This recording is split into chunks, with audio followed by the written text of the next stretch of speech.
Peter Obi, the presidential candidate of the Labour Party for the 2023 elections, has declared his stance on the recent national convention of the party that saw Barrister Julius Abure emerge as the national president. Addressing Nigerians on X Space hosted by Parallel Facts on Friday, Peter Obi said he ignored the convention because the party leadership under Abure failed to do wide consultation with key stakeholders of the party before embarking on the said convention. The former Anambra governor emphasized the need for the right thing to be done to salvage the party, adding that he is more passionate about building a new Nigeria than building a new Labour Party. "We promised to build Nigeria, we did not promise to build a new Labour Party," he emphatically affirmed. He also threw his weight behind the call for a structure for the obedient movement. "It is the standard practice around the world where movements form themselves into blocks and are part of the political process," he added. Recall that the Labour Party has been in crisis in recent times, with many of its supporters calling for a proper restructuring of the party ahead of the 2027 presidential and general elections. And also, while speaking to the Obidient family, he said that he is in support of Olumide Akpata as the governorship candidate of the Labour Party in Edo State, and all those supporting the PDP are not part of the obedient movement. So finally, Peter Obi has thrown his weight behind Olumide Akpata. The insinuations that some obedient members and other Labour Party faithfuls in Edo State that went on to support Asue Ighodalo of the PDP has been put to rest, as the presidential candidate of the Labour Party 2027-2023 has come out to say that he has thrown his weight behind Olumide Akpata. So the confusion now will be put to rest. While speaking on the obedient structure, or moving from the obedient movement to a political party, Peter Obi said that they should give themselves time to understand the dynamics of the movement before they go on to start a political party. Well, he is in support of the obedient movement having a political party if Labour Party under Julius Abure does not work. He also spoke on Alex Oti, the governor of Abia State. He said if every governor would be performing the way Alex Oti is doing, Nigeria would be a better place, whereby governors are accountable to those they are governing over. There is transparency, there is capability, there is capacity, there is character, and there is competence. He also reiterated that he is not desperate to become president of the Federal Republic of Nigeria, but he is rather desperate to see Nigeria work.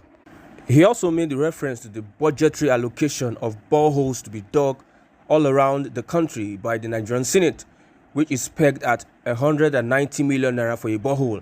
Peter Obi said that it does not cost more than 10 million naira to dig up a borehole. Anybody that wants to dig a borehole that will amount to 190 million naira must be digging a special borehole. He spoke a lot about some of the activities of the Nigerian Senate and the Nigerian government, whereby the resources belonging to the country is not being utilized in the various sectors of the economy that will boost the lives of Nigerians. Imagine digging a borehole for 190 million naira, whereby the actual costs is ranging from 2 to 10 million naira. Where does the 180 million naira go to?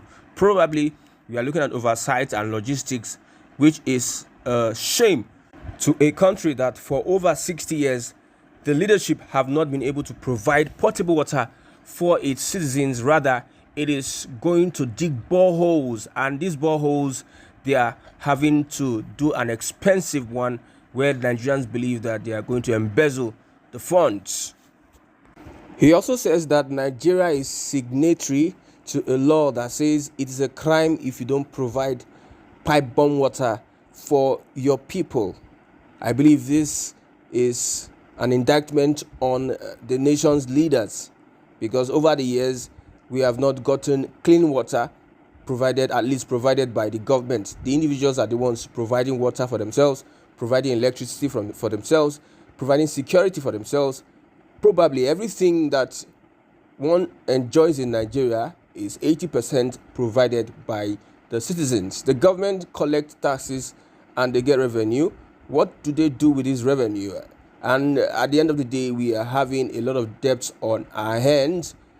Instead of adding value with the revenue being collected by the government, we find out that at the end of the day, we don't have reserves. All these monies are being embezzled. The government does not take up responsibility and is not accountable to the welfare of the citizens. It is safe to say the politicians and the leaders have committed a crime against the people of Nigeria.